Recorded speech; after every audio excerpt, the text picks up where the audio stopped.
Então, se a gente puder agora mover para o último painel, que agora retornamos ao tema de saúde, vamos ter a apresentação do Fábio Miesse, sobre o modelo estrutural aplicado aos mais médicos, e depois os comentários do professor José Ferres. Bom, obrigado de novo, Fabi, Paulo, Eduardo, pelo convite. Esse trabalho é com o Chico Costa, que estava na IPGE, mas agora foi para a Delaware, e a Letícia, que estava no IEPS, agora vai para o INSPER, e eu. Acho que a Letícia já apresentou esse trabalho em vários lugares. É provável que algumas pessoas já tenham visto partes disso, mas a gente está naquele longo processo de revisões e ressubmissões, então a gente acabou incorporando algumas coisas novas no meio do caminho. Enfim, a motivação é simples e eu vou passar muito rápido por isso. Na verdade, no Brasil, em vários países do mundo, você tem concentração de médicos em algumas regiões, em geral, regiões mais ricas ou mais bem desenvolvidas, mais bem servidas de amenidades e etc. Isso aqui é para o Brasil, né? Então, você olha, Barra Azul, estados aqui, né, região, e Barra Azul é médicos por 1.000 habitantes em capitais e médicos por 1.000 habitantes no interior, capital e região metropolitana, e aqui no interior, então é bem óbvio que você tem muito mais médicos em capitais em qualquer lugar, e você tem, né, mesmo no countryside, você tem mais médicos. Fábio, só uma dúvida, você está passando os slides? Não, eu estou parado. Beleza. Eu estou parado num gráfico aqui, é isso? Não, está na página inicial aqui ainda. Então por isso tá bom. Ainda bem que você lembrou, que senão a apresentação ia ficar ali. Ia ficar ali direto o título e tal. Deixa eu ver aqui, peraí, de novo, então... Pronto, agora apareceu o gráfico. Foi. Na tua página 2. Deixa eu ver aqui. Modo tela cheia, é isso? Só que eu acho que era aqui que estava dando problema, peraí. Vocês estão vendo assim mesmo, sem desse... Tá bom assim, ou aumenta a tela inteira? Pode até aumentar um pouquinho o zoom, mas dá para enxergar, dá para ver. Não, dá para acompanhar. Então tá bom. A questão é seguir, né? Então tá bom. Esse era o gráfico que eu estava contando. Na verdade, tem um desequilíbrio bem grande na distribuição de médicos no Brasil. Médicos estão basicamente concentrados em capitais e nas regiões mais ricas, sul, sudeste, centro-oeste, norte, nordeste, especialmente no interior, não tem nada, né? E isso não é uma peculiaridade local, tem isso na Europa, nos Estados Unidos, no Canadá, onde você quiser, você vai ver uma figura mais ou menos parecida. E o que a gente quer fazer na verdade, tem um modelo aqui, a gente quer explicar, né, por que os médicos decidem trabalhar na região A e não na região B, e depois, então tem um modelo de oferta de médicos, um modelo de demanda por médicos, as regiões competindo por médicos, e o que a gente quer fazer é simular algumas políticas, o que a gente pode fazer para reduzir esse desequilíbrio. Então, a gente estima esse modelo e faz uns contrafactuais, mas a história é essa daqui, né? A motivação é essa, e porque aqui está dizendo só que porque ter médico no interior é bom, ou em qualquer lugar é bom, porque, enfim, melhora alguns indicadores melhora vários indicadores de saúde, e isso tem impacto em desenvolvimento, e aí tem toda uma literatura para isso. Então, acho que não precisa explicar muito isso. E aí, não é exatamente, né, exatamente um modelo para mais médicos, mas a gente mas né, a gente já teve, ao longo do tempo, algumas tentativas de resolver esse problema. Talvez a mais conhecida delas é o Mais Médicos, que foi basicamente dar dinheiro, salário, para quem resolvesse trabalhar no interior. E agora o Bolsonaro reformou isso, mas o fato é que, se a gente for olhar, esses dados eu acho que eles já têm algum tempo, já, eu não sei de quando eles são exatamente, mas se você for olhar excesso de demanda, né, depois do Mais Médicos, principalmente em região mais pobre, ele continua, né, especialmente, então, aparentemente, se você for olhar, aí a gente importou cubanos, os cubanos foram embora, não sei exatamente o que aconteceu depois, mas olhando para essa figura, a principal lição é, bom, talvez salário não resolva muito problema, mas enfim, né, isso é uma das coisas que a gente quer ver. Será que salário resolve? Né? Ou será que tem outras coisas melhores?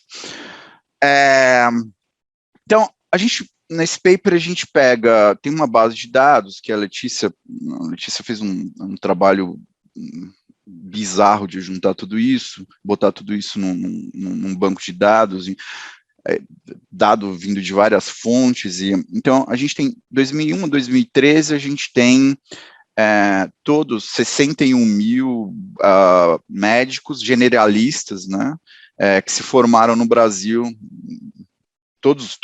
acho que a população de médicos, no final, a amostra final, a gente não consegue todo mundo, porque tem um problema de match, uma hora que vai juntar uma base com a outra, mas enfim, tem um monte de médico aqui, generalista, se formando em 2001, 2013, a gente observa o cara, onde ele se formou, a idade, o sexo, e para onde ele foi trabalhar. Daí a gente constrói um modelo de oferta, né? O médico, então, tem lá um conjunto de escolha discreta, tem lá 52 opções. Eu vou trabalhar no estado A, countryside ou capital, região metropolitana. Isso para todos os estados. Então tem lá essas 52 regiões, aí o cara se forma, ele olha as características dele, ele sabe as características dele, ele olha para as características dessas regiões, incluindo o salário médio que os médicos recebem lá, e aí ele decide para onde ir. Né? É mais ou menos essa história do paper. Então, essa oferta. Né? Do lado da demanda por médicos, aí você tem as regiões competindo. Né? Então, você tem público e privado em cada região, e aí esses caras estão escolhendo o salário, eu vou entrar nos detalhes daqui a pouco, escolhendo salários para atrair médico. É basicamente isso. Então, assim, o framework é o mesmo framework que a gente usa, por exemplo, para fazer, sei lá, simulação de fusão e aquisição e coisa do tipo, só que aqui, enfim, mudam os nomes, né? E aí a gente pega esse modelo, estima esse modelo, e aí a gente vai fazer uns contrafactuais. E se aumentar o salário no Nordeste, né, dobrar o salário no Nordeste? E se eu melhorar a infraestrutura? E se as políticas que a gente olha, né, é básico no salário, melhorar a infraestrutura, redistribuição de escolas de medicina, faculdade de medicina, e cotas também em escolas de medicina. Essas duas aqui não são tão óbvias, eu já explico de onde elas saíram, tá? Bom, tem uma literatura grande, não sobre isso exatamente, mas assim, mais relacionado a isso, tem esses papers aqui para os Estados Unidos, enfim, tem várias diferenças, mas são relativamente recentes, nenhum foi publicado, né? Esses dois aqui são os mais próximos, e esses outros aqui não tem muito a ver, mas usam uma metodologia mais ou menos parecida. Mas, enfim, não tem muita coisa, não tem coisa publicada, então, acho que vem daí o interesse, possível interesse nisso daqui. passar para o modelo rápido, então, médico aqui é I, então tem lá um bando de médicos, e ele vai escolher uma região J para trabalhar, então J aqui vai de 1 a 52. Capital e região metropolitana de cada estado, versus o interior de cada estado.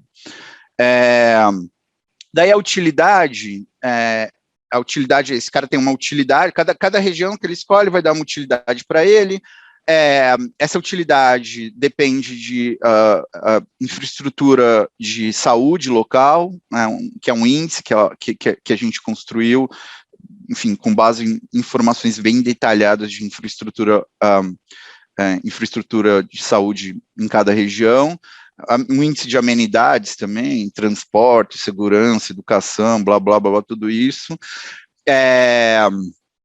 Aí tem esse número de médicos, né, em cada região, para ver se tem alguma coisa do tipo, eu quero ir para onde não tem médico, não aparece nada aqui também, não faz muita diferença. O salário, obviamente, né, médio em cada região, e aí health insurance coverage, também a população que é coberta por plano de saúde, dá uma ideia de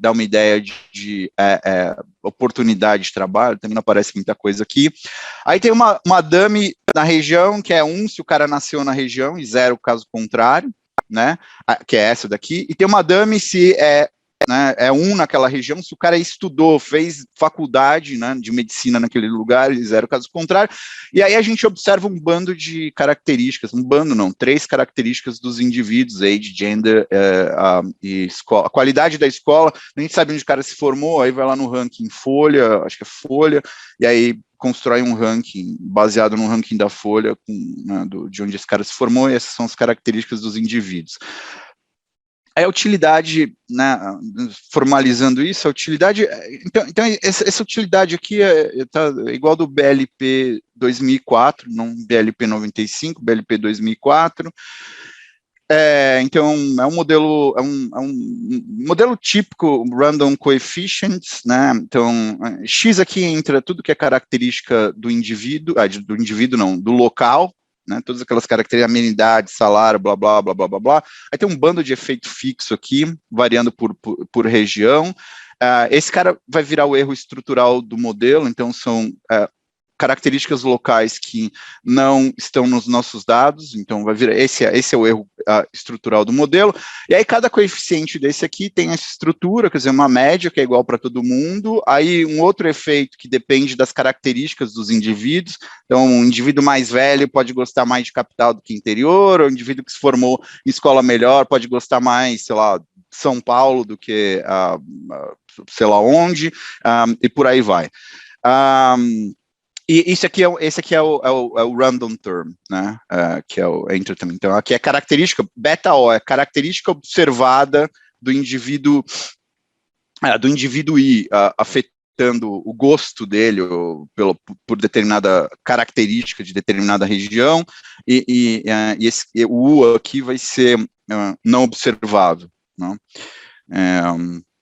Aí, o epsilon é o bom e velho IID Extreme Value. Esse daqui, esse V aqui, ele, eu não sei o nome dessa letra, me parece um V, ele é esse choque aqui, né, e a gente vai, seguindo o que todo mundo faz, modelar isso com uma normal 0,1, e aí, bom, tem aquela sempre história de endogeneidade de preço, né, que o preço é salário, então o salário da região A deve estar correlacionado com aquele erro estrutural que tem características não observáveis da região, então isso tende a gerar um viés, atenuar, aqui no caso elasticidade de salário, isso acontece também se está estimando demanda por cerveja, o que você quiser, a natureza é a mesma, e aí a gente para resolver isso, a gente usa control function, que está nesse paper do Petrin Train, e nesse do HWall aqui,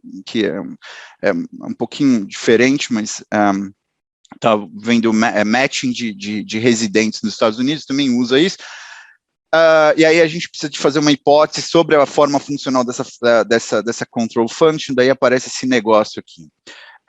mas não tenho muito tempo para detalhes.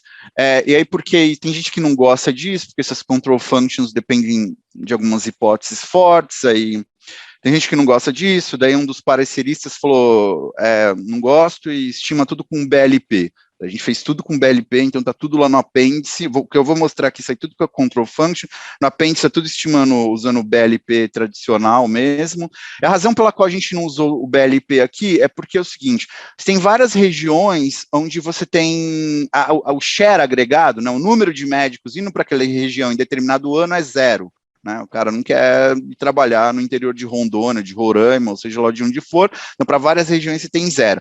Aí quando você tem 0 no share agregado, as pessoas já sabiam disso, e um pouco por isso que surgiu essa control function, mas aí tem um paper recente do Amit Ganji, mais uns chineses, que está é novo, é de 2020, e aí ele formaliza isso, ó. Quando tem share de alguns produtos é 0, né, aqui, escolha agregada para algumas alternativas é igual a 0, então o BLP é viesado e inconsistente, então, eles mostram isso, e aí tem lá uma outra alternativa, um estimador com bounds para estimar isso. Mas foi por isso que a gente foi parar nessa control function aqui, não usou o BLP normal. A gente mostra que usar o BLP normal dá trabalho, bota tudo no apêndice, então tem para os dois gostos, né? E aí o fato era que você resolve o problema de maximização do indivíduo, você chega nessa probabilidade aqui, né? A gente integra primeiro a IID Extreme Value,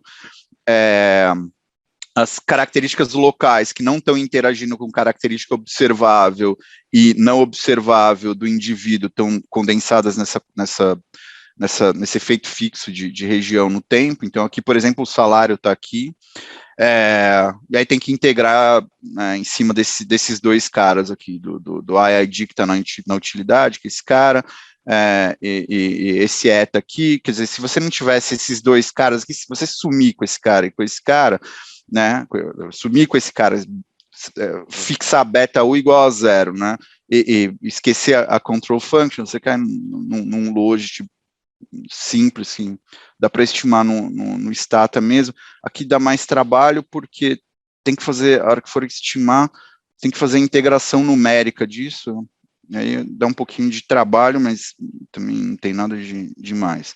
Isso é demanda, desculpa, oferta, né? Agora a demanda, né? Então a gente tem explicar, entender como o salário de médico é formado, né? Então a gente vê nos dados também que tem muito médico que trabalha no setor público e no privado, né? Então o salário do público é diferente do privado.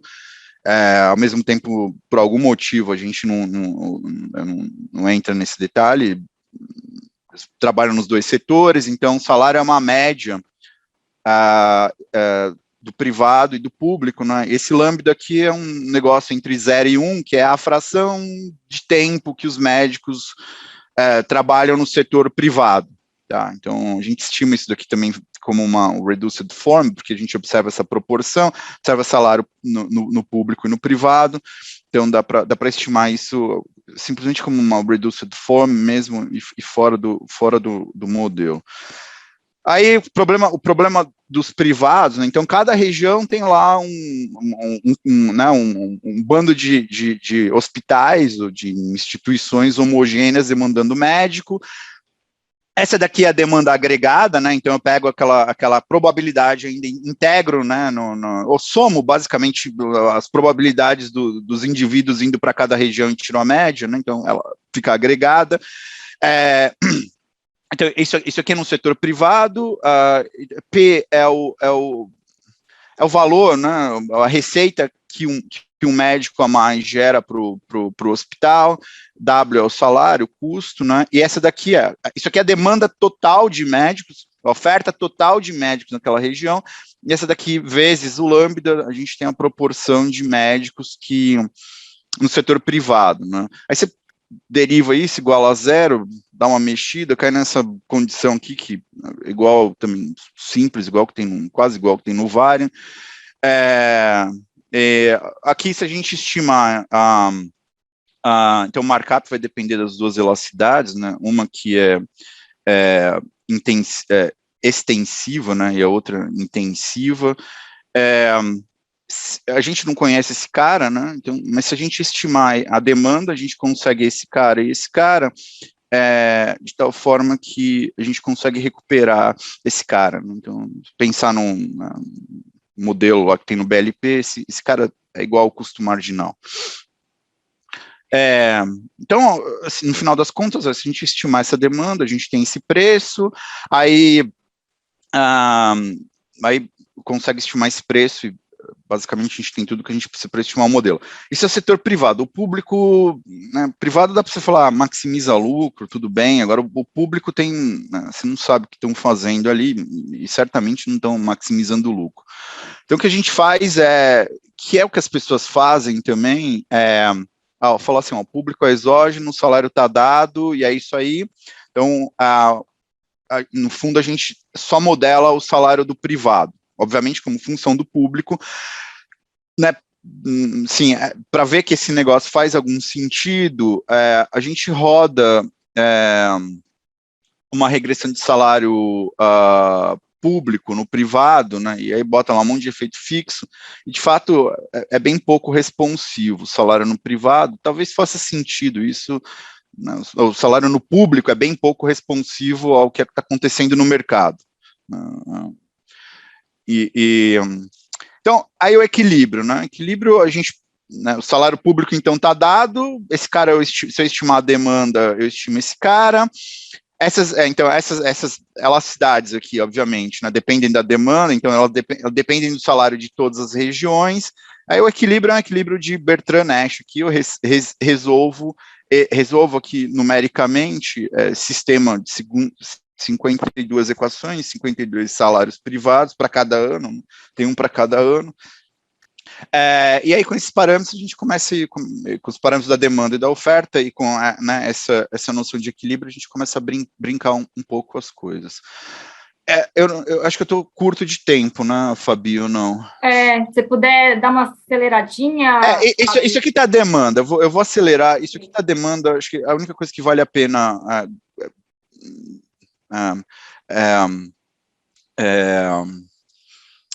ressaltar é que aquelas dummies de onde o cara nasceu e onde o cara estudou são super fortes, né? Então,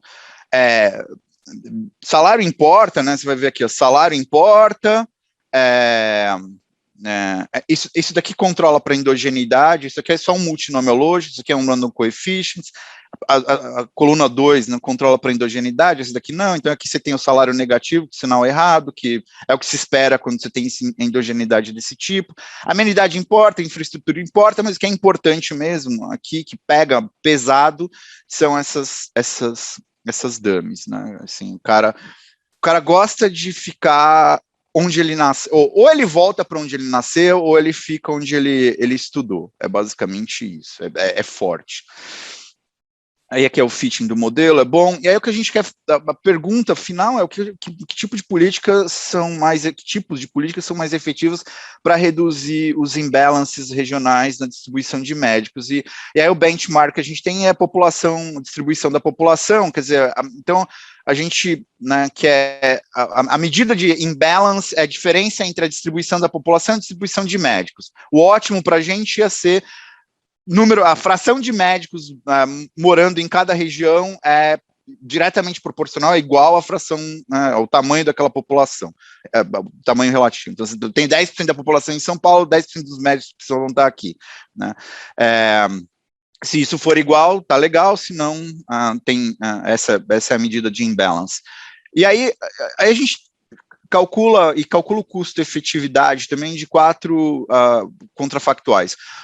É uma cota, né? Porque a gente vê que o cara volta para onde ele nasceu. Então, uma coisa é fazer cota do tipo, olha, se o cara pega lá o SISU e fala assim, tem 10% da população veio da Bahia, do interior da Bahia, então 10% das vagas tem que ser para gente que nasceu no interior da Bahia, e assim por diante para todos os estados, né? O segundo é começar a abrir escola médica no interior. Os caras gostam de ficar onde ele estudou, então abrir escola médica no interior deve ter algum efeito. E aqui é a melhorar a infraestrutura, o indicador de infraestrutura de saúde no Norte e Nordeste, 50%, Norte e Nordeste no countryside, por quê? Porque lá é onde tem problema pesado mesmo, de falta de médico e aumentar salário. Aí a gente, o paper, a tabela, o paper, essa tabela, aqui a gente tem a distribuição de população no Brasil, tá? Isso é por região do Brasil, metropolitana e countryside, e aqui é o que o modelo prevê de médicos. Então, isso aqui é o que, de tal forma que a diferença, o quadrado da diferença entre esses números dá esse ponto 59. Aí o que a gente faz é assim, vamos botar cota, né? Quando eu boto cota, essa distância cai para 29, quer dizer, cai 51%. Vamos criar escola médica no interior. Essa distância cai 52%, né? De 59 para 28%. Melhor infraestrutura no Norte e Nordeste, cai, mas cai pouco, 59, 54, salário cai um pouquinho mais, mas também muito menor do que isso daqui. Aí a gente faz uma ginástica para ter uma medida de custo para melhorar em 1%, reduzir esse número aqui, né? Aí, a cota a gente supôs que é zero, deve ter algum custo administrativo, mas a ideia é, sei lá, bota isso no SISU e, enfim. Aqui, criar escola médica vai de 2,7 a 6,3, e dependendo de hipótese que se faz sobre escola privada, vai dar voucher ou se vai construir escola pública. E aí, a hora que você aumenta, melhora a infraestrutura, o custo para reduzir vai para quase 70 mil, aqui 2,6, 70, e salário vai para quase 10 mil. E aqui é porque, né, o efeito é pequeno mesmo, e é porque é caro melhorar a infraestrutura. Então é isso, assim, a lição é essa, não quer melhorar a distribuição de médicos, salário funciona, mas é caro, infraestrutura parece que é ruim, e pensar nesse tipo de redistribuir escola médica, né, seja escola de medicina, seja via expansão de escola para o interior, ou cota, né, mas, enfim, cota também é um outro tema à parte, mas talvez valha a pena ser discutido. Eu acho que é isso que eu tinha para falar. Perfeito, obrigada, Fábio. Vou passar para o José fazer os comentários. Olá, tudo bem? Bom dia a todos aí. Queria agradecer o convite do Paulo, do Pontual, da Fabiana, para debater o paper. É um paper que, bom, Fábio, eu já conheço ele, né, em versões bem anteriores aqui, porque a Letícia, né, que estudou na IPGE, né, foi da tese dela, então, assim, foi ótimo ver, né, como é que ele evoluiu. Eu já tinha batido até um papo com o Chico em alguns cafés, né, sobre, né, as versões anteriores, então já conheço relativamente bem esse paper, né? Eu acho o paper, assim, em termos de tratamento econométrico, excelente, tá? Eu acho que, assim, uma mensagem importante, né, que eu acho que vale destacar é que, né, uma estratégia de incentivo econômico pelo preço, né, pagar prêmio de preço, né, para as pessoas irem para o interior é caríssimo, né? Eu acho que isso já é um grande resultado do paper, né? Já tinha evidências, né, de estatística descritiva mostrando que prêmios do interior não eram suficientes, né? O programa Mais Médicos está aí para isso também, mostrar que prêmio de preço, né, não é caro e nem sempre consegue atrair o pessoal, né, para o interior. Então eu acho que esse paper só vem, né, agora dar mais evidência mais sólida sobre esse ponto. Eu acho isso muito importante. Fábio, a minha questão, eu vou continuar um pouco na parte policy, mas já tinha discutido um pouco também com o Chico, é o seguinte, quer dizer, eu acho assim que né, o modelo é excelente até mesmo para acomodar mudanças que aconteceram ao longo do tempo, né? Quer dizer, eu acho que você está pegando aí, né, de 2001 até 2013, 2014, né, não me lembro exatamente o ano que termina, muita coisa aconteceu no mercado, né? Do lado da demanda, por exemplo, você tem aí em termos regionais, né, a demanda, por exemplo, os grupos médicos entrando forte no norte e do nordeste, né? Mas isso eu acho que é super bem acomodado, né, na especificação, porque você tem lá todos os efeitos fixos de região, com tempo. Eu acho que isso capta muito bem. Tá? Por outro lado, né, do lado da demanda também, você tem aí políticas de cotas, talvez a estrutura socioeconômica, né, do estudante que entrou na medicina, né, tá mudando, né, quer dizer, também muita coisa aconteceu de 2001 a 2013, tá, quer dizer, aí talvez, eu acho que consegue, né, você tem uma estrutura também, né, na demanda que tem bastante heterogeneidade de preferência, né, eu acho que isso dá para resolver, tá, mas o meu ponto principal tem a ver com simulação, né? Quer dizer, quando você faz a simulação para fazer a recomendação de política pública, tá? Quer dizer, tudo bem que obviamente o modelo é estático, está considerando, né, os parâmetros constantes, né? Mas, né, o que a gente quer numa política pública vai ser uma coisa de longo prazo, né? Isso pode ter alterações, né, nos parâmetros estruturais do modelo, né? Então, vamos dizer assim, suponha que você faz eu acho que super interessante, mas suponha que você faça, por exemplo, né, essa política de dar cotas por pessoas que nasceram em tal lugar, né? Quer dizer, isso aí pode fazer, por exemplo, que a própria elasticidade, né, da oferta, né, quer dizer, do interior mude, né? Quer dizer, fique mais inelástica, por exemplo, né? Quer dizer, porque isso vai alterar todo, né, quer dizer, o equilíbrio do seu modelo, né? Quer dizer, então, assim, se você pudesse elaborar um pouco, né, sobre essa questão, né, quer dizer, de como, né, quer dizer, acomodar essas mudanças. Eu sei que é um modelo estático, mas como pensar em política pública, que é uma coisa mais de longo prazo, né, dentro do modelo. O modelo excepcional, né, quer dizer, eu acho assim, o paper é incrível, né, mas eu acho que seria interessante fazer um pouco mais sobre esse diálogo com a recomendação de política pública, tá? Então, esse que é o meu ponto principal, tá? Quer dizer, que queria fazer. E o segundo ponto, tá? Também, assim, indo para o policy, né, se de fato a gente precisa, aí já tem um pouco a ver com,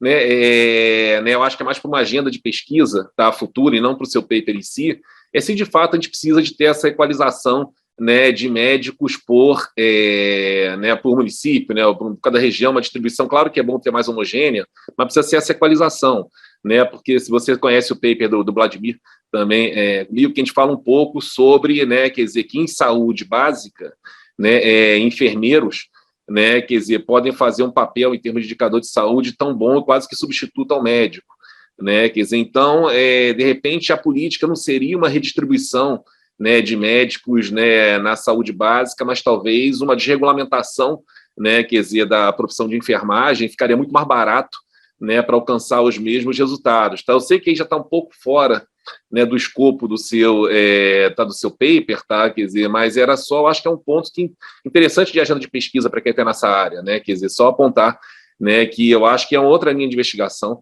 né? Quer dizer, claro que, né, a busca, né, de ter uma distribuição geográfica mais homogênea, né, no país de médicos é importante, mas talvez a gente consiga, né, em termos de saúde básica, né, resultados tão bons quanto, né, quer dizer, com simplesmente uma desregulamentação da atividade da enfermagem, né, quer dizer, dado que no nosso paper lá também a gente viu que, né, ter um enfermeiro, onde tem um médico ganhando mais médico, tem praticamente o mesmo impacto em saúde infantil a um custo muito menor, né, então acho assim, isso seria uma boa avenida de pesquisa para frente também, tá, quer dizer, para quem está nessa área, eu acho que seria super interessante, né, assim, ainda buscar soluções para um problema, né, tão estrutural do país, tá, mas Fabiana, eu vou ficar por aqui, tá? Eu acho que, né, eu vou deixar um pouco aí abrir para o debate, eu sei que também está um pouco apertado de tempo, tá? Agradeço aí a oportunidade aí de ler o paper, parabenizar, Fábio, você, o Chico e a Letícia, excelente trabalho, né, e muito promissor.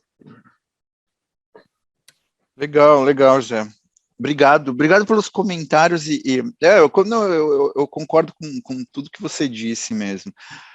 Sobre os contrafactuais, vai fazer contrafactual, você tem que falar assim, olha, os parâmetros são primitivos, não mexe, né? Então, de fato, se alguma coisa estiver mexendo ali, eu não sei para onde, é difícil dizer para onde essas coisas vão, e eu precisava pensar exatamente um pouco, mas a condição aqui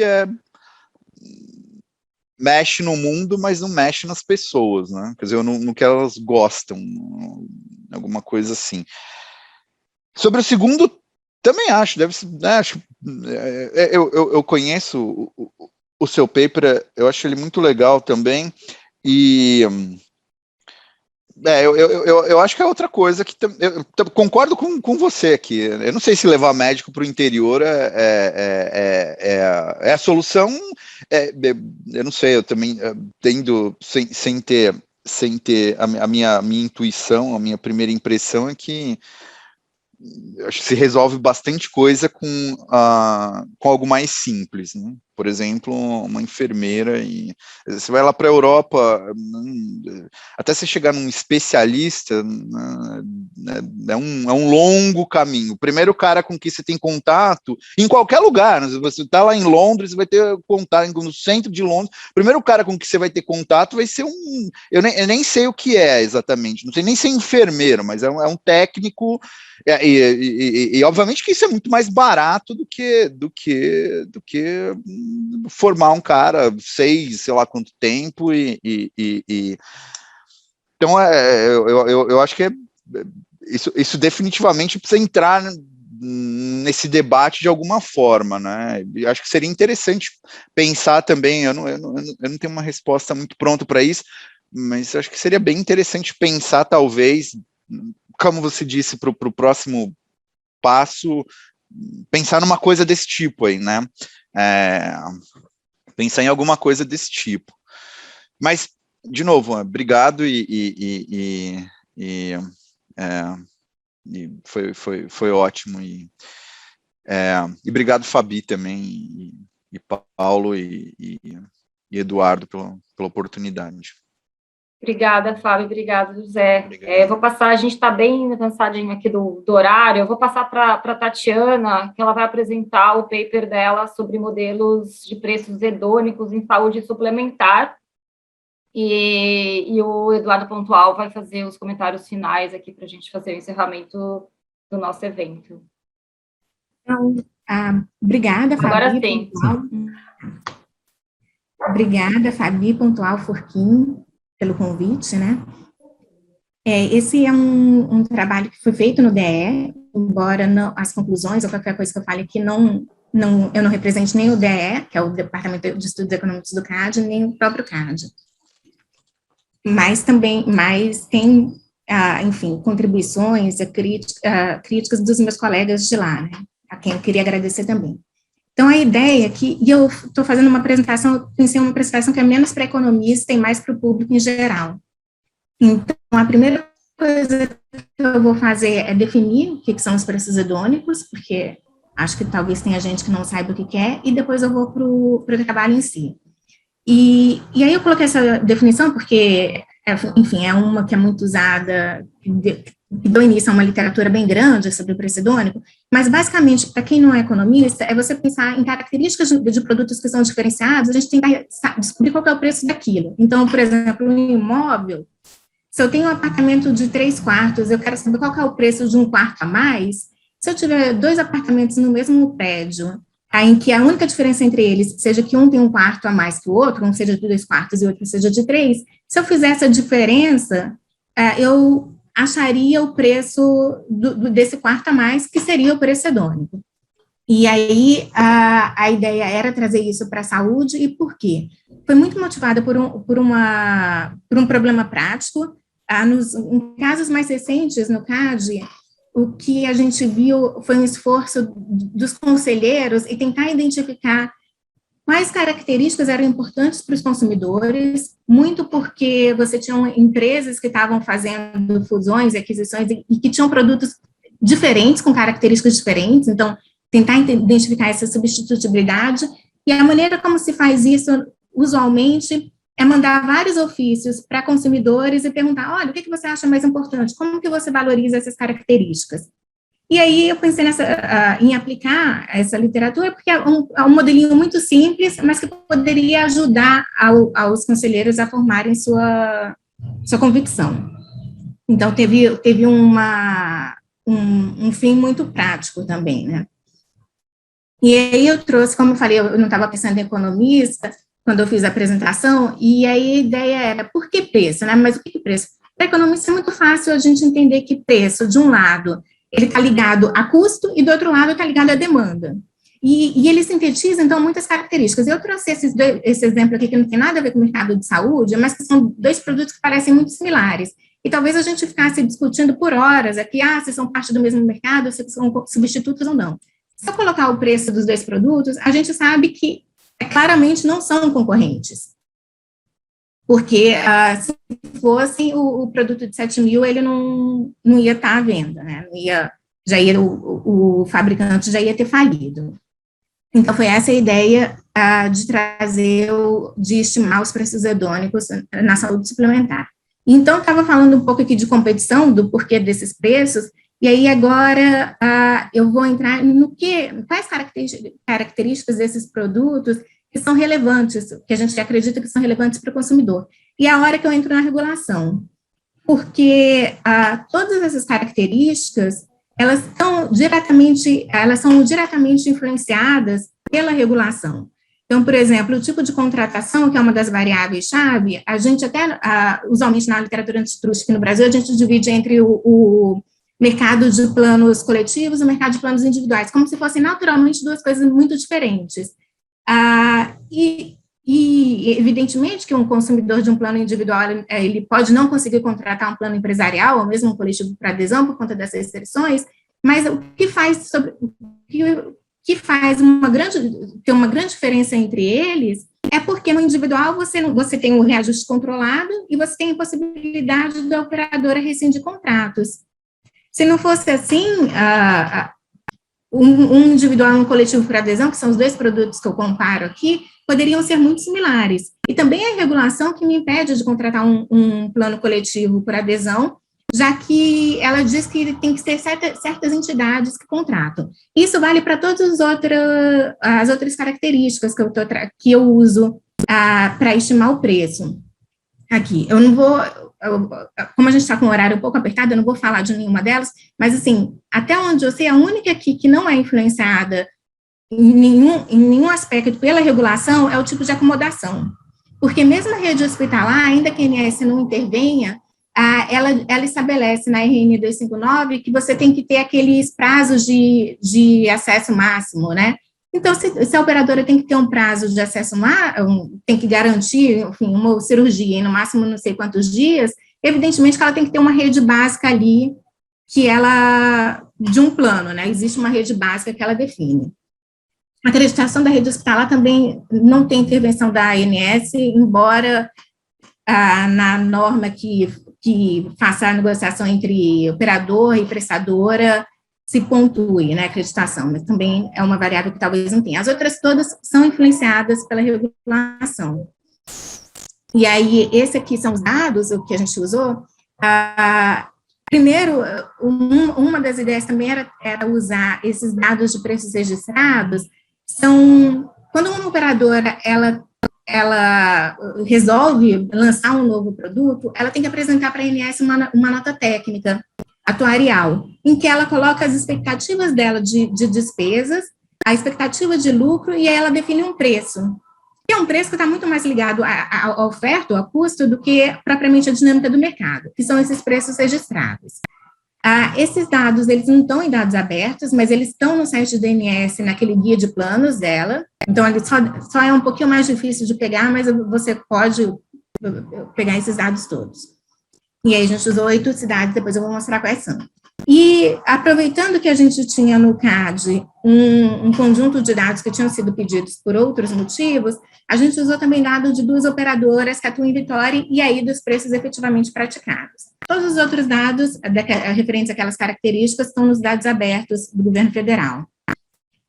Aí esse aqui são os meus dados, meu conjunto de dados. A gente tem, dos planos daquelas 8 cidades, foram 3.161 observações. Acho que o que é importante falar aqui é só que a gente vê que tem algumas características que são muito predominantes, ou outras que têm muito poucas observações. Isso pode afetar no meu resultado, pode ter algum erro de medida, algum erro de mesuração por conta dessa predominância de alguns planos. E aqui também, esse médico hospitalar, ele está com um pouquinho de observação, porque ele é um médico hospitalar sem obstetrícia. Se a gente considerasse o plano típico na saúde suplementar, que é o médico hospitalar com obstetrícia, esses 2.894 planos aqui, a grande maioria é desse tipo. Essa aqui são as 8 cidades, eu escolhi essas cidades, são as 8 cidades mais populosas do Brasil, e elas equivalem a 25% dos planos individuais e 30% dos planos coletivos. E a gente vê que o preço entre elas muda também, né? Pode ter a ver com as características dos produtos comercializados em cada uma dessas cidades. O outro conjunto de dados é aquele conjunto que eu falei, que são os preços realmente observados, lá em Vitória, de 2 operadoras. Esse gráfico da esquerda, eu comparei o preço registrado com o preço cobrado, até para saber quão boa proxy era o preço registrado do preço cobrado.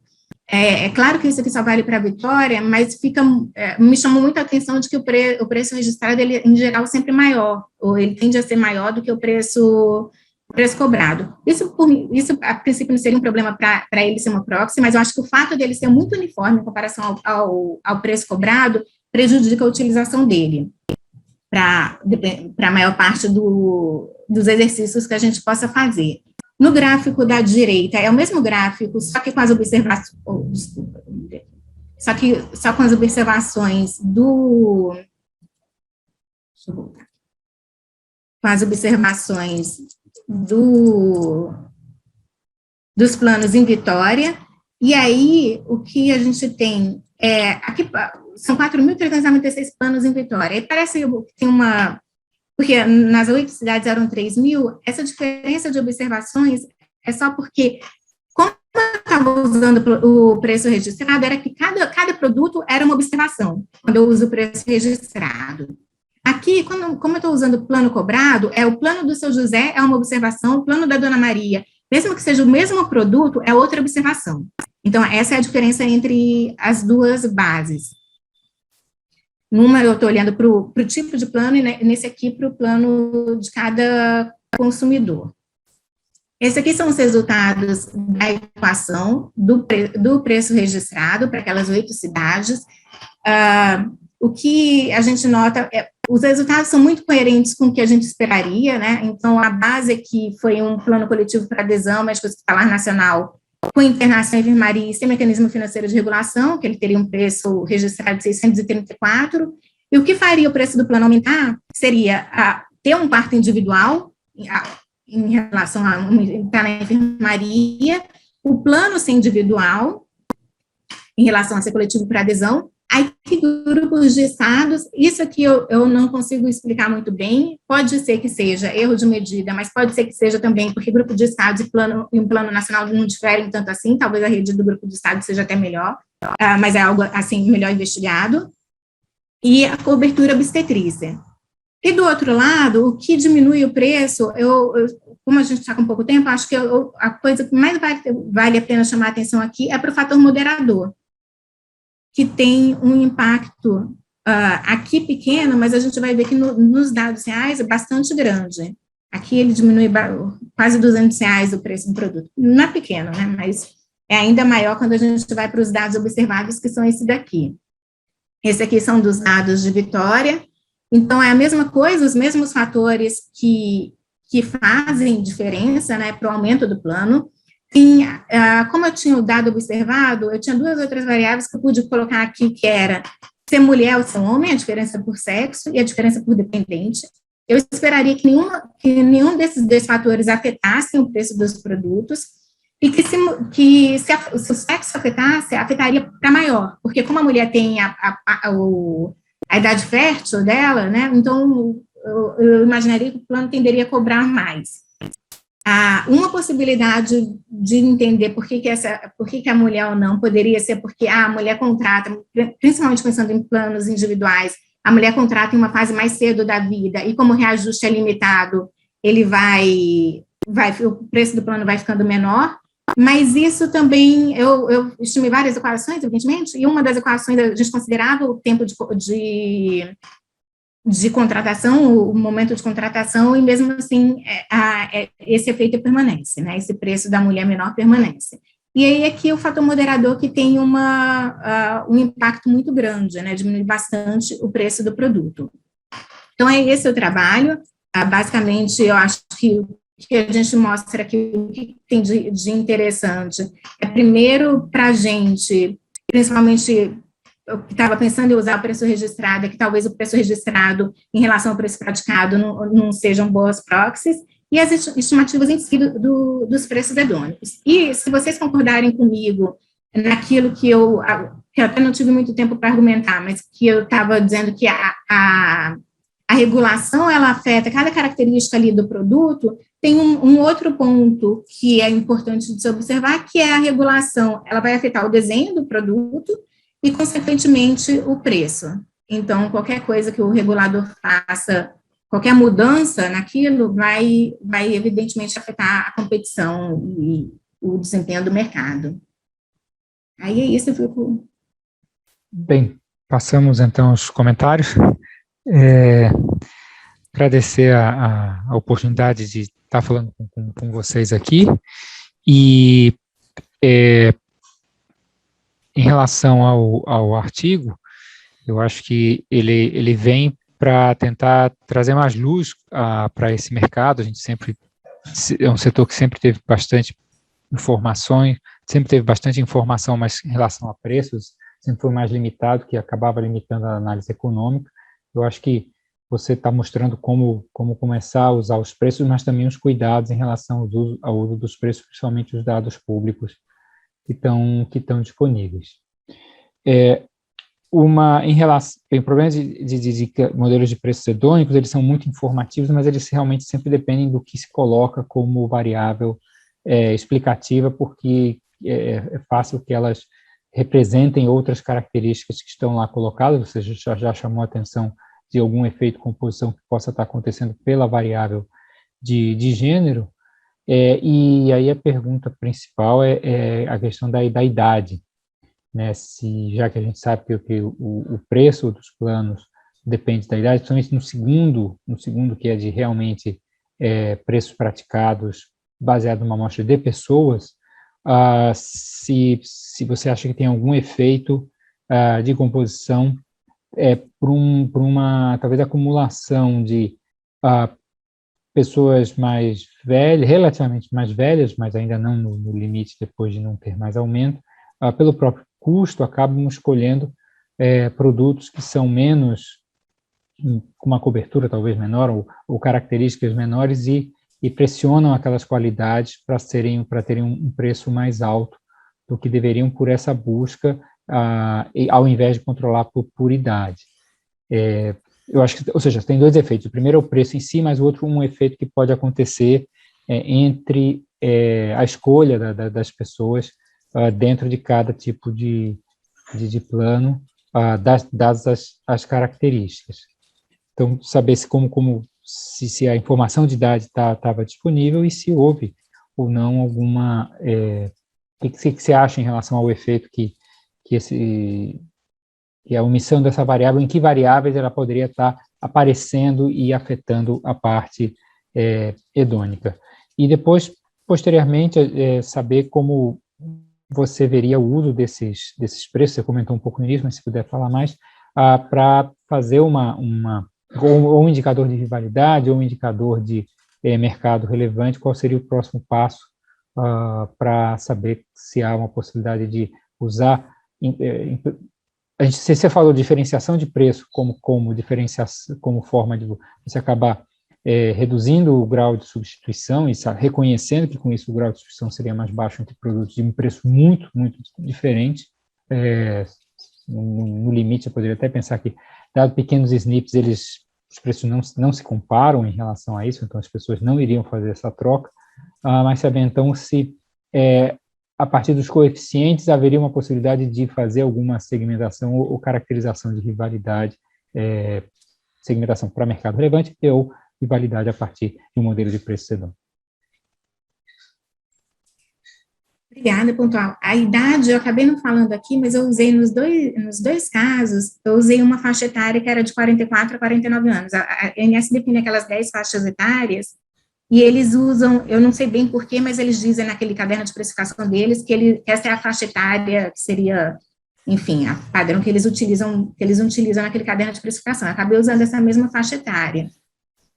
Então, a rigor, não era nem para observar no preço efetivamente praticado diferenças de preços, como se observa na prática, né? Então, porque deveria todo mundo estar para o mesmo produto tá tendo o mesmo preço, e enfim, se tivesse sido contratada no mesmo ano de contratação. Mas isso também não é observado na base de dados, não. E aí, quanto à utilização, eu acho que, como eu falei, para caso, eu não sei se eu usaria para definir propriamente o mercado relevante. Mas, por exemplo, teve casos em que você tinha requerentes que tinham produtos, por exemplo, se você pegar 2 requerentes, uma que só tem produto com fator moderador e outra que todos os produtos são sem. Eu acho que a gente entender que, se a gente observa no mercado em que elas atuam, um preço do fator de moderador tão grande quanto a gente observou em Vitória, seria um motivo para dizer, olha, essas duas talvez não sejam concorrentes tão próximas assim. Eu ficaria mais segura, por exemplo, de aprovar uma operação entre 2 requerentes com produtos diferentes nesse coisa do que em outras situações. E aí a gente acaba identificando o que é relevante, né? O que faz diferença. Então, por exemplo, talvez a cobertura geográfica, nesse ponto de vista, não torne os produtos tão diferentes, sabe? Eu acho que essa seria o uso que eu daria para esse modelo, aplicação no antitrust, e nesse sentido, né, de ser algo a ajudar a formar a convicção, né, mais do que ser usado isoladamente.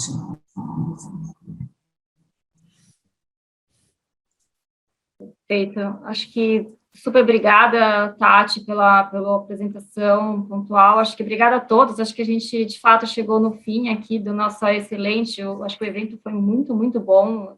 Trabalho de excelente qualidade. Acho que a nossa segunda jornada foi aí um sucesso em relação à apresentação, à qualidade dos artigos. A gente poderia continuar aqui muito mais tempo, explorando mais os temas de todos vocês. Acho que é uma pena ser um tempo curto, né? Para trabalho de tamanha qualidade. A gente espera que daqui, assim, na próxima versão, a gente conte aí novamente com todos participando, apresentando e debatendo.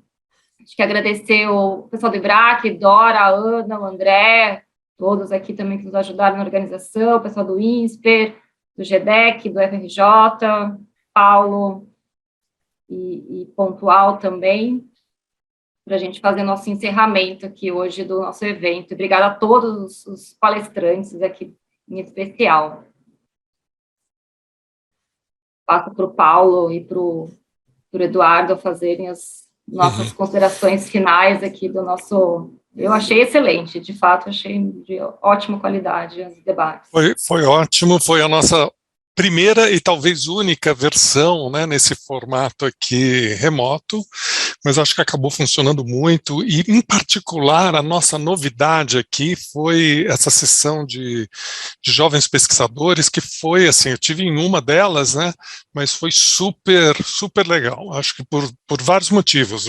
Que tinham papers muito maduros e muita discussão interessante, mas também esse espaço do protagonismo dessas pessoas que estão terminando um doutorado, acabaram de terminar um doutorado, foi ótimo poder vê-los nessa posição de protagonismo, né? Então eu espero que daqui a 2 anos, esse é o nosso ritmo aqui de encontros, pelo menos na versão paulistana desse evento, né, que tem, a gente organiza aqui, fisicamente aqui no INSPER, mas com a colaboração dos 3 parceiros, né, e acho que o Eduardo pode também falar da versão carioca, né, que tem um outro nome, porque tem uma parceria também com o Cresce, mas a gente procura fazer isso intercaladamente em cada ano, né. Então, abraço para todo mundo, super obrigado, eu acho que foi realmente muito bom tê-los aqui.